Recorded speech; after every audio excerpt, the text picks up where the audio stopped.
नमस्कार साथियों, आप सभी का जीएस भाई प्रेम चौहान यूट्यूब चैनल पर स्वागत है।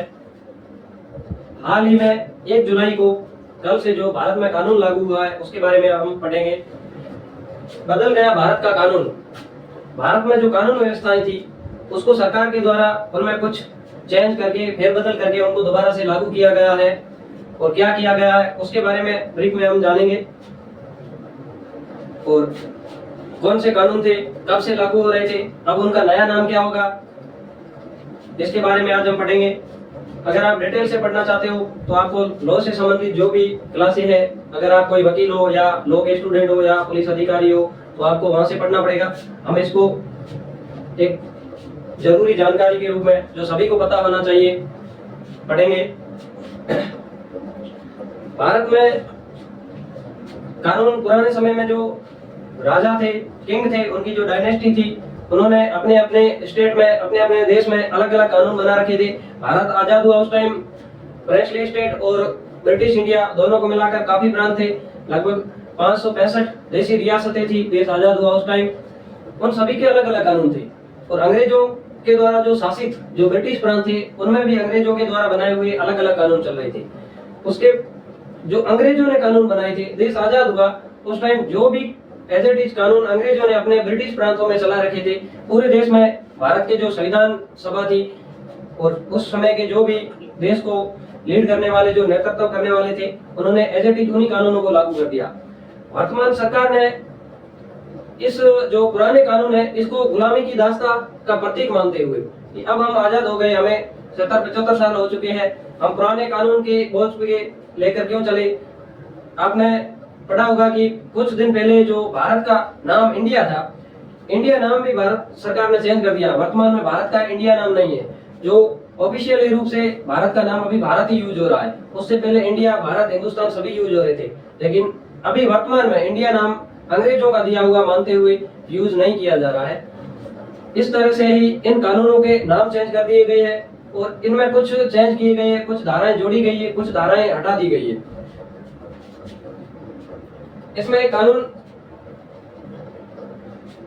3 कानून चल रहे थे सबसे पहले। एक था आईपीसी 1860 इंडियन पेनल कोड। यह मैकाले के द्वारा या उस समय के जो भी अंग्रेज अधिकारी थे उनके द्वारा निर्माण किया गया था। 1860 था। इस आईपीसी का नाम बदलकर वर्तमान में भारतीय न्याय संहिता रख दिया गया है 2023। यह जो कानून है जो 2023 में एक्ट बन गया था, लेकिन लागू जो हुआ है अभी वर्तमान में 1 जुलाई 2024 से हुआ है। एक्ट 2023 का है, लागू 1 जुलाई 2024 से हुआ है। और 20 दिसंबर 2023 को माननीय राष्ट्रपति के द्वारा इस अधिनियम पर साइन करके एक्ट बना दिया गया था। आईपीसी 1860 था, उसका नाम वर्तमान में भारतीय न्याय संहिता 2023 रख दिया गया है। एक था सीआरपीसी। इनके बारे में हम अलग से थोड़ा सा एक बार पढ़ेंगे कि ये अलग अलग क्यों है, क्या कारण है इसका। सीआरपीसी 1873 में बना था। इसका वर्तमान में नाम है भारतीय नागरिक सुरक्षा संहिता 2023 रख दिया गया है। एक था साक्ष्य संहिता, एविडेंस एक्ट। एविडेंस एक्ट तो 1872 में बना था। 1872 में एविडेंस एक्ट बना था, उसका वर्तमान में नाम भारतीय साक्ष्य संहिता रख दिया गया है 2023। अब देखते हैं कि इसमें कितनी धाराएं हैं। आईपीसी जो पहले था इसका वर्तमान में नाम भारतीय न्याय संहिता रखा गया है और इसमें वर्तमान में 358 धाराएं हैं। और भारतीय सुरक्षा संहिता जिसका नाम पहले सीआरपीसी था, इसमें जो 531 धाराएं हैं। और एविडेंस एक्ट भारतीय साक्ष्य संहिता, इसमें वर्तमान में 170 धाराएं हैं। सभी ये कानून है, ये कैसे काम करते हैं इसके बारे में हम जानेंगे। पहले आईपीसी है। आईपीसी में धाराएं लिखी गई थी, अगर आप कोई अपराध करोगे आपके ऊपर कौन कौन सी धाराएं लगेगी। आईपीसी में सिर्फ धाराओं का उल्लेख किया गया था कि कोई व्यक्ति अगर अपराध करता है तो उस पर कौन कौन सी धाराएं लगेगी अपराध के बाद में। वर्तमान में इसमें 358 धाराएं हैं। सीआरपीसी 1873 था, इसका नाम भारतीय नागरिक सुरक्षा संहिता रख दिया गया है। सीआरपीसी में अपराध करने के बाद में अगर कोई व्यक्ति किसी पर कोई हमला कर देता है, किसी के साथ में कोई बलात्कार, गैंगरेप या कोई भी ऐसी दुर्घटना की कोई भी घटना अगर दूसरे के अधिकारों का हनन कर रहा है कोई भी अपराध कर रहा है, अपराध करने के बाद में उस प्रक्रिया जो प्रोसीजर है, उस प्रोसीजर को कैसे आगे चलाया जाएगा, किस तरह से उस व्यक्ति को दंडित किया जाएगा, वो जो प्रोसेस की प्रक्रिया है अपराध करने के बाद। अपराध आईपीसी जो था, भारतीय न्याय संहिता, जिसका वर्तमान में नाम है, जिसमें सिर्फ अपराध, आप क्या अपराध की, किस अपराध में क्या धाराएं लगेगी, जैसे कि कोई मर्डर का केस था या कोई गैंग रेप का था, जिसमें पहले 376 लगती थी रेप में, तो वर्तमान में इसमें धारा 63 से लेकर धारा 69 तक कर दिया गया है। तो यह धाराएं कौन सी लगेगी, ये भारतीय न्याय संहिता में लिखा हुआ है। किस प्रक्रिया से उस व्यक्ति को दंडित किया जाएगा अपराध के बाद में, वो प्रक्रिया सीआरपीसी में रखी गई थी, जो वर्तमान में भारतीय नागरिक सुरक्षा संहिता, इनके नाम भी हिंदी में कर दिए गए हैं। और जो साक्ष्य संहिता, अगर कोई अपराध होता है, जैसे किसी व्यक्ति का कोई मर्डर हो जाता है, तो उस मर्डर करने के दौरान जिस व्यक्ति के द्वारा अगर कोई हथियार उपयोग लिए जाते हैं या कोई ऐसा अपराध किया जाता है उसमें जो किसी भी साक्ष्य की जरूरत हो या किसी प्रत्यक्षदर्शी ने देखा हो, साक्ष्य, एविडेंस एक्ट जो 1872 था, उसका नाम भारतीय साक्ष्य संहिता रखा गया है, जिसमें 170 धाराएं हैं। साक्ष्य किस तरह से इकट्ठा किए जाएंगे, साक्ष्य कौन से साक्ष्य की क्या वैल्यू होगी, कौन किस साक्ष्य को किस तरह से यूज करेगा, वो भारतीय साक्ष्य संहिता में रखा गया है। ये इसमें चेंज किया गया है। इनमें प्रत्येक कानून में 20 से 30 धाराओं को नए जोड़ दिए गए हैं, कुछ 5-7 को हटा दिए गए हैं, इनकी संख्या में चेंजिंग कर दिया गया है। ये लॉ से संबंधित है, जिनको जरूरत होगी वो पढ़ सकते हैं। अब इसमें कुछ चीजें जोड़ी गई है, उनको हम पढ़ते हैं। सबसे पहले यह जो कानून है, अभी कानून, जिस कानून में सीआरपीसी, आईपीसी और एविडेंस एक्ट, इनमें बदलाव किया गया है, इनके ये समवर्ती सूची में है। समवर्ती सूची में होने के कारण केंद्र और राज्य दोनों की सहमति से ही लागू किए जा सकते हैं।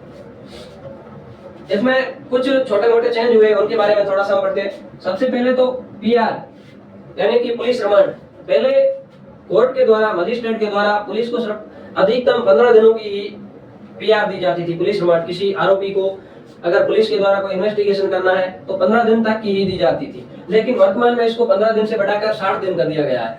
और 60 दिन कई टुकड़ों में कई बार इसको डिवाइड करके दी जा सकती है, जैसे 15-15 दिन या 10-10 दिन की। इसी के साथ में पहले जो किसी व्यक्ति को अगर गिरफ्तार किया है तो उसको 24 घंटे के अंदर ही किसी मजिस्ट्रेट के सामने पेश करना जरूरी था। वर्तमान में उस जो पहले के टाइम में जिस व्यक्ति को, अगर किसी व्यक्ति को गिरफ्तार किया जाता था, 24 घंटे उसकी यात्रा समय को छोड़कर अगर किसी व्यक्ति को कहीं 500 किलोमीटर दूर ले जाकर उस जगह पर उसने अपराध किया है या उस थाने में उसका मुकदमा दर्ज है, एफआईआर हुई है, तो उसी जगह, तो बीच में जो जाने वाला गंतव्य समय था, उस समय को छोड़कर 24 घंटे का समय था। वर्तमान में वो हटा दिया गया है। वर्तमान में इसमें एक प्रावधान किया गया है कि अगर आपने किसी व्यक्ति को जहां पर भी गिरफ्तार किया, जिस जगह पर, वहीं पर कोई भी नजदीकी पास में मजिस्ट्रेट हो, उसके सामने पेश कर सकते हो। जो 24 घंटे का प्रावधान था वो हटा दिया गया था। इसमें एक और जोड़ा गया, 45 दिन में सुनवाई। इसमें अलग अलग केस की अलग अलग टाइम पीरियड रखा गया है। अधिकतम 60 दिन में फैसला देना जरूरी है। अगर कोई एफआईआर दर्ज हो गई, कोई आरोप तय हो गया, आरोप 45 दिन के अंदर पुलिस को आरोप तय करना है, और 60 दिन में पुलिस नहीं, 60 दिन के अंदर जो मजिस्ट्रेट है उसके द्वारा फैसला दिया जाना अनिवार्य है। इनमें सभी में अलग अलग है, किसी में 60 दिन है, किसी में अलग है। किसी में तो यह बताया गया है कि 90 दिन में चार्जशीट पेश करना पुलिस को जरूरी है। अगर कोई बड़ा अपराध है, कोई संगीन अपराध है जिसमें जांच में अधिक टाइम लगेगा, तो उसमें टाइम बढ़ा दिया गया है कि पुलिस के द्वारा किसी अपराध की खोजबीन या साक्ष्य जुटाकर 90 दिन के अंदर कोर्ट में चार्जशीट पेश करना जरूरी है। और 180 दिन में उस जांच को कंप्लीट करके और 6 महीने में मजिस्ट्रेट फैसला सुनाएगा। और अंतिम फैसला है जो 2 साल के अंदर फैसले को क्लियर रूप से बताना बहुत ही जरूरी है। इसमें एक और जोड़ा गया है, एक अडल्ट्री का रूल जोड़ा गया है कुछ, और झूठे वादे या किसी को शादी का झांसा देकर किसी के साथ में संबंध बनाना, उसके लिए सजा का प्रावधान किया गया है। इसमें एज को अलग अलग डिफाइन किया गया है। अगर 12 साल से कम एज की लड़की के साथ में कोई घिनौना करता है तो उसे मृत्यु की सजा है, फांसी दी जाएगी या अंतिम सांस तक। उसके अलावा 12 से 16 साल की अगर किसी के साथ, लड़की के साथ में अगर कोई ऐसी घटना होती है तो उसको उम्र कैद या 20 साल की सजा दी जाएगी। उससे ऊपर, जैसे कि पहले कानून था कि अगर किसी व्यक्ति की शादी हो गई है और उस महिला की उम्र 18 साल से अधिक है और वो उसका पति अगर उस महिला से जबरदस्ती या प्राकृतिक संबंध बनाने की कोशिश करता है तो पहले उसको अपराध की श्रेणी में दिया गया था। वर्तमान में अगर महिला की एज 18 साल से अधिक है तो अपराध की श्रेणी में नहीं आएगा, लेकिन उसका और भी प्रोसीजर से सजा हो सकती है, लेकिन अपराध नहीं माना गया है। अगर बच्चे का किडनैप, छोटे बच्चों का, किसी व्यक्ति का अगर किडनैप किया जा रहा है, उसको बंदी बनाया जा रहा है तो उसको 7 साल की सजा का प्रावधान कर दिया गया है। पहले ये मजिस्ट्रेट की दूसरी धाराओं में लिखा हुआ था, कहीं पर अलग अलग था, इसको अभी न्यूनतम 7 साल कर दिया गया है।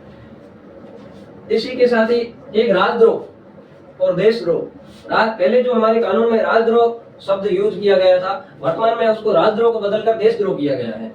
देशद्रोह देश की एकता अखंडता को खंडित करने के जो भी अगर कोई प्रयास करेगा तो उस पर देशद्रोह लगेगा, या देश को तोड़ने से संबंधित, देश के अलग कोई खुफिया सूचनाएं, रक्षा से संबंधित या कोई और भी सूचनाएं अगर किसी दुश्मन देश को या किसी और व्यक्ति को कोई देगा तो उस पर देशद्रोह का कानून लागू किया जाएगा। पहले ये राजद्रोह था। राजद्रोह का अर्थ होता है कि उस जिस समय जो भी गवर्नमेंट है, राजद्रोह पुराने समय में जिस राजा के विरुद्ध में अगर कोई कार्य किया जाता था तो उस पर राजद्रोह लगता था। वर्तमान में 1 जुलाई 2024 से पहले तक राजद्रोह कानून नहीं था। तो देश में वर्तमान में सत्ता में बैठे हुए किसी भी पार्टी, किसी प्रधानमंत्री हो चाहे राष्ट्रपति हो, उनके अगर खिलाफ कोई कार्य किया जाता था या देश को तोड़ने का कार्य था तो वो राजद्रोह के तहत था। वर्तमान में राजद्रोह शब्द को हटा दिया गया है। वर्तमान में 1 जुलाई 2023 से देशद्रोह शब्द को यूज किया जाएगा। अगर किसी भी कोई भी ऐसा कार्य हो जाता है तो किसी महिला के साथ, किसी बच्ची के साथ में या किसी लड़की के साथ में अगर बलात्कार, गैंगरेप जैसी कोई भी अगर घटना होती है तो 7 दिन में मेडिकल रिपोर्ट देना बहुत ही जरूरी है। 7 दिन के अंदर ही मेडिकल रिपोर्ट आना जरूरी है, एक नियम बना दिया गया है।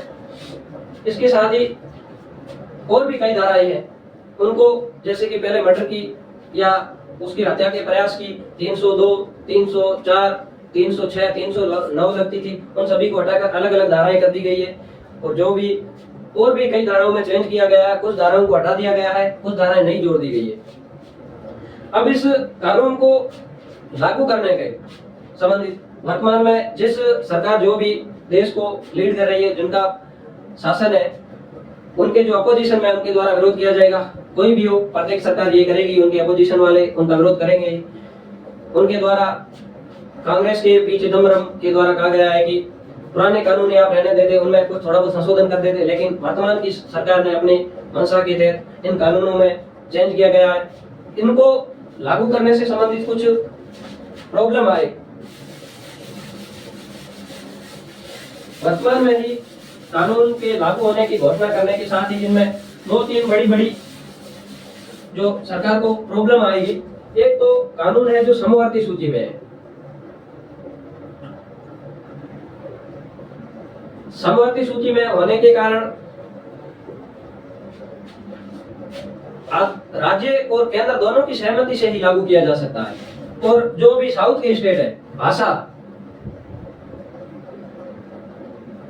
इनके इन कानूनों के जो नाम है हिंदी में रख दिए गए हैं। जो साउथ के स्टेट है, तमिलनाडु या कर्नाटक वगैरह, उनमें इनका विरोध होना शुरू हो गया है कि आप इनको हिंदी और इंग्लिश दोनों में ट्रांसलेट करवाइए। और जो पूर्वी स्टेट है, भारत के पूर्वोत्तर स्टेट 7 सिस्टर जिन्हें कहते हैं, उनमें भी इनका विरोध शुरू हो गया कि इनकी भाषा को लेकर, और समवर्ती सूची में है इसलिए राज्यों की सहमति जरूरी है। इसके साथ ही जो भी नए पढ़ने वाले कोई भी अगर लॉ के स्टूडेंट है या कोई भी वकील वगैरह, उनको दोबारा से इस कानून को पढ़ना पड़ेगा। कुछ धाराएं जो चेंज कर दी गई है उनको और पढ़ना पड़ेगा। इनके साथ ही मजिस्ट्रेट को भी पढ़ना पड़ेगा। इनमें जो 3-4 प्रकार की कुछ चुनौतियां हैं, लेकिन सरकार ने उन सभी को अभी जो वर्तमान में जिस दिन 1 जुलाई को कल ही जो लागू हुआ था, उसी दिन हजारों की संख्या में पुलिस वालों को ट्रेनिंग दी गई। उनको कानून के बारे में बताया गया है कि आप इस कानून के तहत इस तरह से कार्य कीजिए और देश को जो भी अगर अपराध होते हैं उनके 0 टॉलरेंस अपराध के तहत जो नीति अपना रही है सरकार, उसको लागू करवाया जाए। इसके लिए 1-2 जो प्रश्न पूछे जा सकते हैं किसी एग्जाम की अगर आप तैयारी कर रहे हो तो। सबसे पहली जो इसमें जो FIR हुई है, जिस दिन कानून 1 जुलाई को लागू हुआ उसी दिन से ही, इसमें एक महत्वपूर्ण बात यह है कि 1 जुलाई से पहले अगर जो कानून पहले जो अपराध हुए थे, जिस व्यक्ति के ऊपर ट्रायल चल रहा था कोर्ट में, क्या उन पर नया कानून लागू होगा या पुराना कानून चलेगा?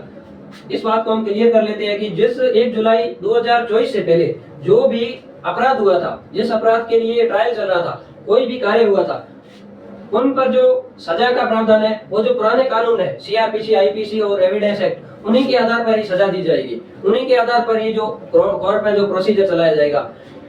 1 जुलाई 2024 के बाद में जो भी अपराध होगा वो सिर्फ नए कानून के तहत ही कार्य उसमें किया जाएगा। पहले के जो अपराध है वो पुराने जो भी कानून थे उन्हीं के आधार पर ही उनमें फैसला दिया जाएगा। इसमें जो एफआईआर की बात करें तो हम जिस समय ही कानून लागू हुआ, अपराध, भारत बड़ा देश है, उस देश को कई तरह के दिन में अपराध होते हैं, एक सेकंड में हजारों की संख्या में अपराध होते हैं, हजारों की संख्या में एफआईआर होती है। एफआईआर से संबंधित इसमें कुछ अगर मिसयूज ना किया जाए तो बहुत ही अच्छा प्रावधान किया गया है। अगर इस प्रावधान का मिसयूज किया जाएगा तो इसके बहुत ही गंभीर परिणाम हो सकते हैं। कोर्ट में जो केस है उनकी संख्या बढ़ेंगे, पहले भी बहुत अधिक है, फैसला आने में काफी देरी लगेगी। इसमें यह कहा गया है कि अगर आप एफआईआर करवाना चाहते हो, आप किसी थाने में कॉल करके या ईमेल से किसी भी, अगर आप किसी थाने में कॉल करके ईमेल से उनको सूचना दे देते हो तो उनको एफआईआर दर्ज करना बहुत ही जरूरी है, अनिवार्य बना दिया गया है। और एफआईआर दर्ज सूचना देने के 3 दिन के अंदर थाने में जाकर हस्ताक्षर, आपने जिस टाइम किसी थाने में सूचना दे दी कि यहाँ पर यह अपराध हुआ है मेरे साथ या किसी और के साथ, उसके बाद में 3 दिन के अंदर ही उस व्यक्ति को या किसी और व्यक्ति को जिसने उस समय प्रत्यक्षदर्शी था या आरोपी था या अपराधी था, उनको 3 दिन के अंदर ही थाने में जाकर उस पर साइन करना अनिवार्य है। एफआईआर क्लियर हो जाएगी। एफआईआर कॉल, ईमेल, किसी भी तरह से आप करवा सकते हो, किसी भी नजदीकी थाने में जहां पर अपराध हुआ है, आप चाहते हो कि यहीं पर उसी पास के थाने में अपराध की आप एफआईआर कर सकते हो। पहले यही था कि अगर जिस क्षेत्र में अपराध हुआ है वहीं पर ही अपराध की एफआईआर दर्ज होगी। वर्तमान में इसको दोनों जगह कर दिया गया है, जिस जगह पर अपराध हुआ है वहीं पर करवा सकते हो।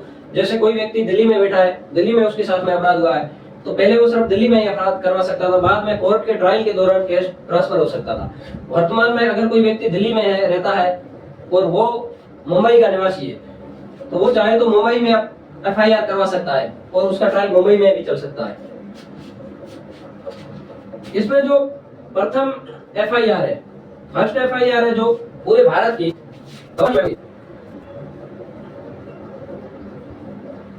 ग्वालियर एमपी में, ग्वालियर मध्य प्रदेश में इस कानून के तहत भारत की पहली एफआईआर हुई जहां पर मारपीट से संबंधित कोई मामला था। और राजस्थान में यह थी भारत में पहली एफआईआर, कानून के लागू होते ही हाथों हाथ। और राजस्थान में जो एक एफआईआर हुई थी सबसे पहली, ये हुई थी पाली में। राजस्थान का जो पाली डिस्ट्रिक्ट है वहां पर भी लड़ाई झगड़े से संबंधित ही कोई घटना हुई थी और उसमें एफआईआर दर्ज करवा दी गई। राजस्थान की पहली एफआईआर इस नए कानून के तहत पाली में हुई थी और भारत की पहली एफआईआर ग्वालियर मध्य प्रदेश में हुई थी। आप सभी का धन्यवाद। आपको ये सेशन कैसा लगा आप अपनी राय कमेंट बॉक्स में लिख सकते हो। धन्यवाद।